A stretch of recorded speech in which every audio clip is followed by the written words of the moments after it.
Welcome to Teja TV news. Shaligouraram మండలంలోని ప్రభుత్వ మరియు ప్రైవేట్ దుకాణాల వద్ద యూరియా అందుబాటులో లేకపోవడంతో రైతులు తీవ్ర ఇబ్బందులకు గురవుతున్నారు. శనివారం కూడా యూరియా లభ్యం కాకపోవడంతో కోపాద్రికులైన రైతులు మండల కేంద్రంలోని అంబేద్కర్ చౌరస్తాలో నకరేకల్ గురజాల ప్రధాన రహదారిపై ధర్నా నిర్వహించారు.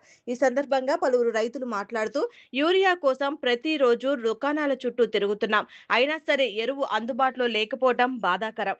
వెంటనే సంబంధిత అధికారులు యూరియా సరఫరా చేయాలని డిమాండ్ చేశారు. సుమారు 30 నిమిషాల పాటు రోడ్డుపై ధర్నా కొనసాగింది. దీంతో ఆర్టీసీ బస్సులు సహా పలు వాహనాలు నిలిచిపోయి ట్రాఫిక్ జామ్ ఏర్పడింది. అనంతరం పోలీసులు ధర్నా స్థలానికి చేరుకుని రైతులకు నచ్చచెప్పడంతో వారు ధర్నాని విరమించారు.